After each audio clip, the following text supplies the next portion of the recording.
back. So Mr. Daya Akintobi joins us right here in our Lagos studio. Mr. Akintobi, it's a brand new month, a brand new day, and a brand new week with a lot of drama. In January, we saw the abduction now, or capturing of Maduro. And then last month, we saw El Mencho. And then still just the eve of this month, and it happens at the weekend, we've now seen Khamenei Ayatollah being taken down with several other lieutenants and powerful people. This is the supreme leader. And if you understand the complex structure of Iran, is very difficult to think that we've solved the problem for those who think that Iran is a problem.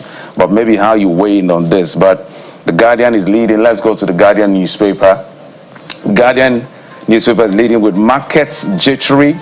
There's Iran conflict fuel chain, supply chain crisis, $100 per barrel rally. Now, for every Nigerian, there's a natural amen to this, but it's at the people's lives here. As we speak right now, oil is at $77, almost $78. That's Brent. If you don't talk to WTI, WTI is about $71. So you can see them literally this morning on the raise, spiking to almost 10% already in just barely less than 12 hours. What do you make of this?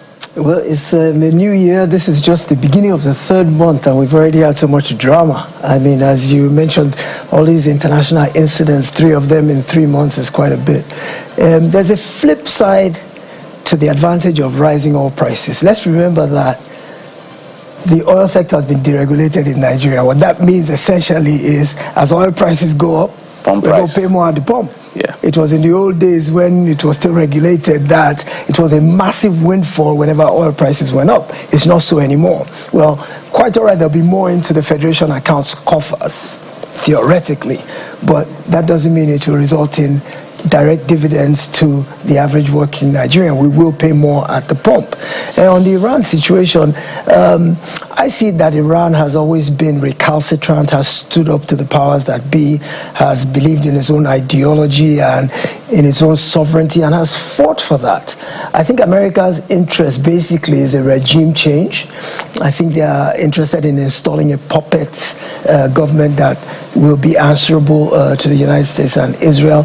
But what is most important, as you pointed out correctly, is world peace. Nigeria has officially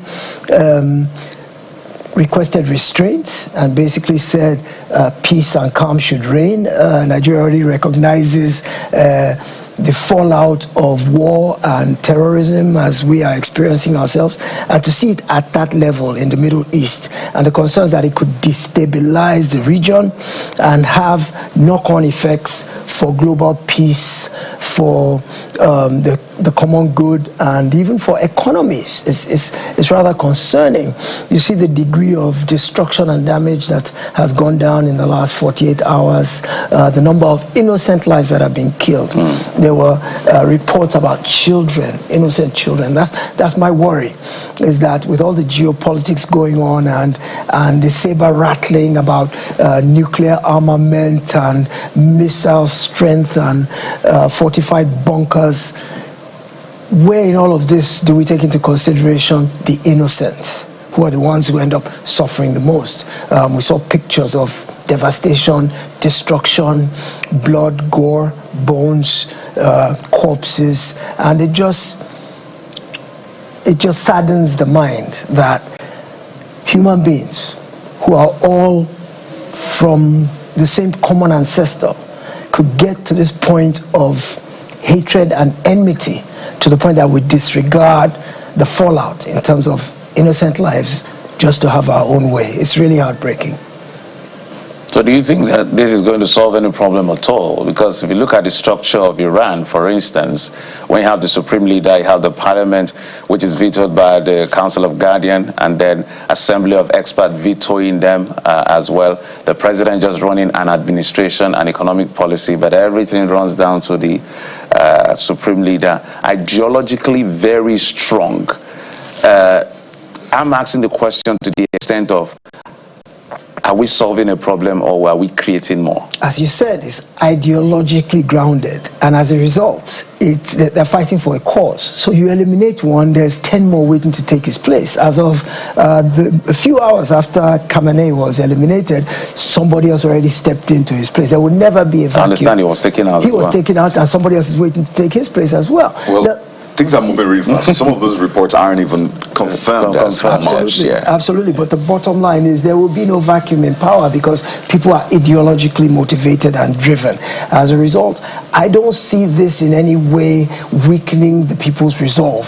Alternatively, it might even strengthen it because they're fighting for a cause. It's not a pecuniary motive, it's not economic incentive, it's an ideology that they believe in, and there's a succession plan. I mean, there's many people that are in line who have been indoctrinated to the cause. So I don't see any massive change because you carpet bomb, unless you go in and you drop a nuclear bomb like Hiroshima and Nagasaki and wipe out the entire country. But as long as there's one remaining surviving soul, that quest will continue, and it will continue to be driven by that ideology. So no, I don't see what is happening in Iran at the moment bringing about wholesale change. Yes, they may change the regime, they might put a puppet in there who is more conciliatory towards Israel and the US, but beneath the surface, that agitation continues to exist and grow. And this may also have the backlash. Remember, they've already threatened that they will retaliate. They are already retaliating. They have absolutely already started sending missiles to US bases all around the area, Qatar, Dubai, all the Kuwait, all the places where US has bases. So this may actually drive them even more, as opposed to repressing the enmity that exists between them. And the New Telegraph this morning trails on, the big story about the attack on Iran and the subsequent killing of Iranian leaders. Take a look at the New Telegraph. Iran war, IGP orders heightened security, surveillance nationwide.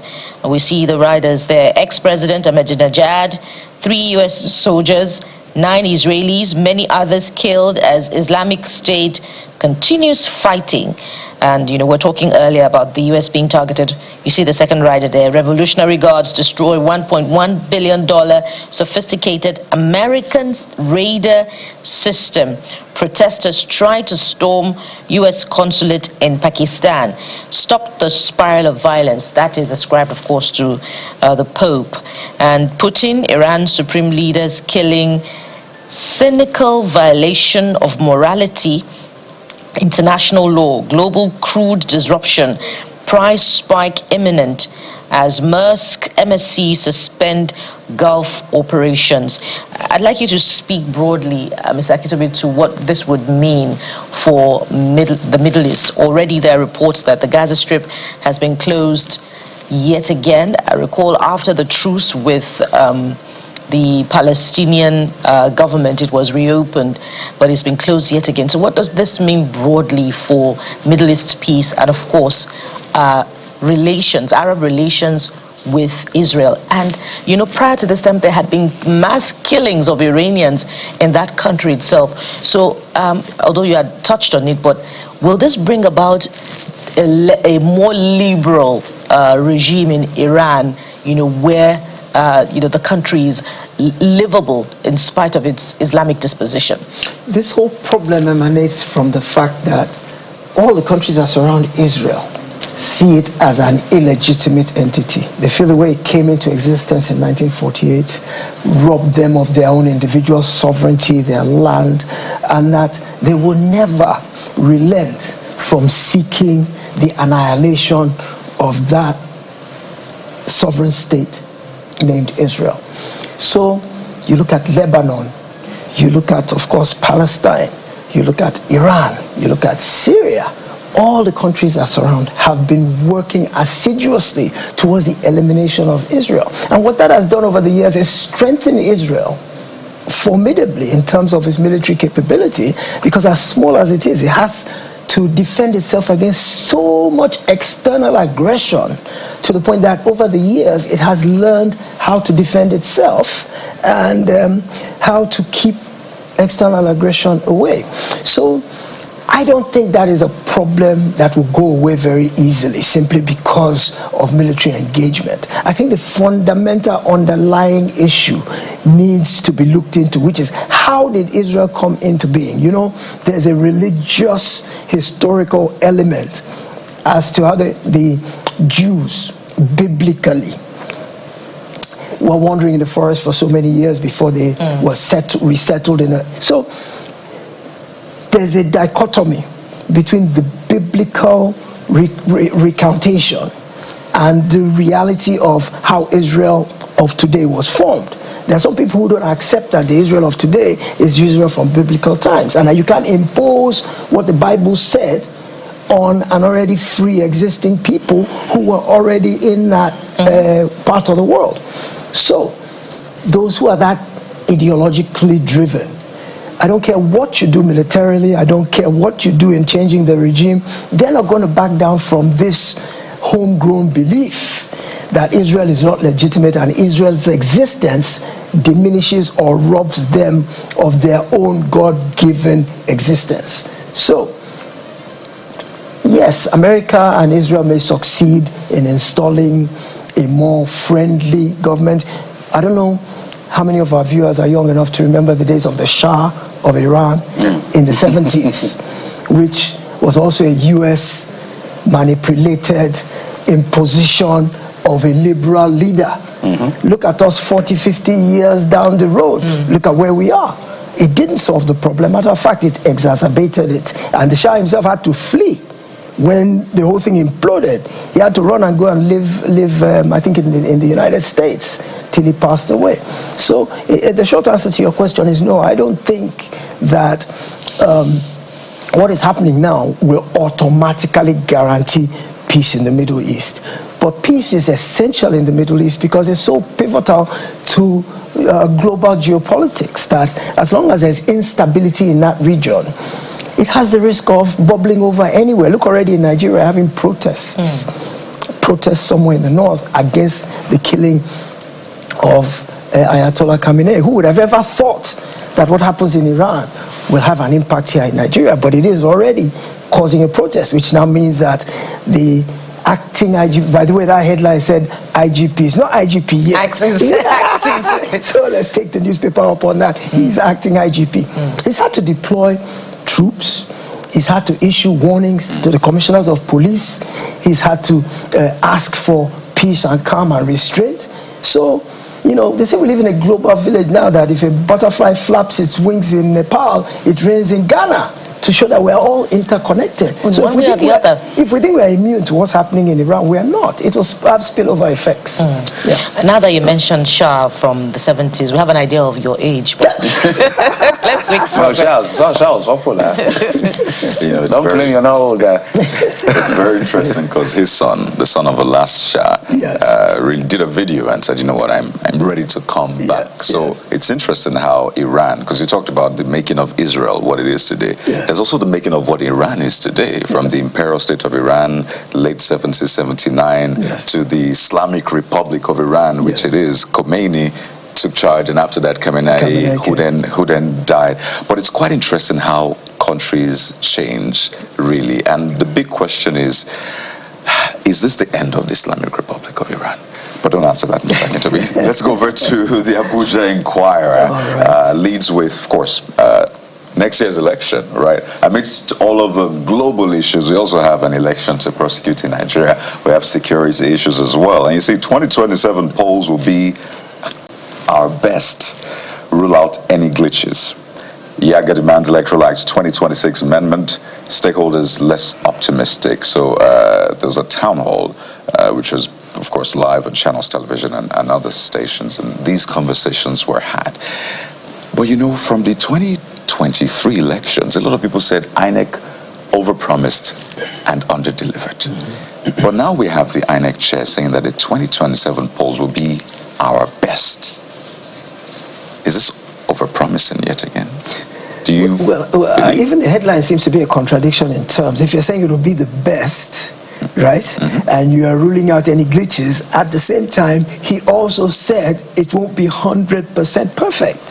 So that means there will be glitches. Glitches are expected. And I watched that town hall meeting, and his response, his statement about it being the best, was an answer to a very pointed question that pinned him to the corner, where he was asked, well, you've just arrived and you've already seen the lay of the land from the FCT elections. Can you promise Nigerians, the anchor pinned him to the wall, can you promise Nigerians that the 2027 elections will be the best that Nigeria has ever experienced? And he said, yes. He said, but it cannot be 100% perfect. And he gave examples. He talked about this issue of the Electoral Act 2027, the contentious phrase about real-time transmission. And I know Jeff is a real apostle of that. Jeff has really been very vociferous about the Electoral Act and how it was passed. But he tried to explain the problem with real-time transmission, that the electronic transmission itself is not a big deal, that they have the ability to do it. But whether it can be delivered in real time is independent of their own purview. And he gave the example. He said, when you do a transfer from your phone of money to somebody, you get the debit almost immediately. But sometimes the person you send the money doesn't get the credit alert for hours, sometimes days, sometimes. And he said, that is just a function of the backbone. It has nothing to do with INEC. So that on their own, they will upload the results and transmit them electronically. But the way our network backbone is in Nigeria, there's no guarantee that it will get to the IRF portal in real time. So we identified that real-time issue as the problem. So Mr. Akintobi, are you satisfied with the INEC chairman's explanation? Well, it left a bit to be desired, I'll tell you. When I was listening to him, I wasn't persuaded 100% that INEC will do its level best to deliver a free and fair election. I think that he's viewing the situation with a little bit of naivete, because I don't think he understands his troops, his ground troops. Remember, he, as the man at the top, is in the office trying to view the thing from a larger perspective, but he doesn't understand the culture, the inbuilt culture of his ground troops, which it's the human element that derails the quest for free, fair, credible, transparent elections. It's the human element, not necessarily the technological aspect. So I think it hasn't yet quite imbibed the culture of his ground troops, who are people who've been there for years, have gone through numerous elections, and have a particular way of running the show. So I think that as 2027 approaches, and remember now the calendar is shortened, so there's heightened tension, and there's palpable activity and excitement. And I mean, we for one as journalists are happy that this is coming, because I mean, realistically, it's our Super Bowl. Absolutely, it's our Super Bowl. Political Super Bowl. Absolutely. So as much as I wish him well, I still think that there's quite a bit that needs to be done before we can get to that utopia of the kind of elections that we'll be comfortable with. I don't think we're quite there yet. Well, he's made promises about some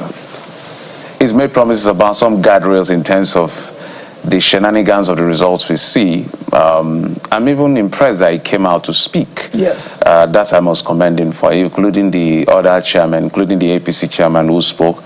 You can agree or disagree, but it's important these stakeholders come together to speak. And I think the argument by one former commissioner of INEC had to talk about the technical term real time. Yes. The word legal term should have been fought with, which is immediately rather than real time, which means real time, but this is how legal people capture it. But he was also alluding to the fact that quality of network is the issue, not availability. Right. So I think INEC, from what I hear him say, we have what it takes to deliver, because we've done the testing in terms of formal reports, but it's the quality using the Abuja incident. But there's something he said that we must hold him up to. First is that the guardrail about certain kind of results won't be able to be, proceed to another level if they notice certain things, because they have technological guardrail. Second is the fact that he said the national election presidential was not tested They will have a mock. Yes, so they will have a presidential mock I like to that. see how all of that will happen across the country. Yes. Every other election, senatorial, state level, others, they've done it well, but the presidential was never tested. So perhaps, which is why he now promised that by the grace of God, there's not going to be glitches. But before I let you go, before we let Mr. Akintobi okay. go, this may not have made it to the front pages, Mr. Akintobi. Yes. But we know what you were up to over the weekend. And this is just to encourage you to live life on a light note. This is Mr. Akintobi. Again, Mr. Akintobi, how old are you? This is you riding your bike interstate. And it's beautiful to see you visited the suspended lake in Ado-Hawaii. Yes. So Nigeria is actually beautiful. Wow, Nigeria has so much tourism potential. I can't believe that there's an elevated lake 300 meters above sea level, buried somewhere deep in Oyo State that almost nobody knows about. And that lake is rumored to have healing properties because the way it came about through legend says that a barren woman drowned in there, and something happened over the years to where it became a spiritually fortified venue to where people who are ailing would go, and if you drink the water or you bathe in it or whatever the case may be, whatever bothers you will be healed. Did you have a sip? Did I have a sip? No, it didn't look. Did you bathe? I wasn't that bold. I was bold enough to ride a power bike there, but not bold enough to drink the water. But I'll tell you one thing: the 300-meter hike up the hill, well, to me it was a mountain. That was taxing. Wow, that was taxing. 300 meters. 300 meters above ground level, navigating. Well, there's 369 steps. Then after that, you have to climb through rocks, and it was very interesting. Again, Mr. Akintobi. Nice. How old are you? You rode 300 meters to the top to get to this. Hiked 300 meters. How old are you? Rode a power bike 4 hours to get to Oyo. I was born the day Nigeria was born. So that should tell you. People half my age didn't get halfway up the mountain and they had to quit. Wow. So it was quite a surprise that an old baba like me could get to the top. So you've seen presidents, you've seen coups, you've seen leaders. So from now, I'm going to be using you as my benefit of hindsight, because I was significantly late to our independence. You were there already. But thank you so much. This Nigeria is leading with Nigeria's energy crisis, 11 trillion spent on to generate darkness. But we don't have so much time to talk about this, but we're going to probe this even further later. Mr. Dayo Akintobi, thank you so much for allowing Bukola to trap you on this age matter. But must thank you as always for coming through with your insightful thoughts. My pleasure always. Good morning, Nigeria. All right, to take a break, and when we come back, we talk international politics, local politics, and everything in between, and what's playing out around the world. Stay with us.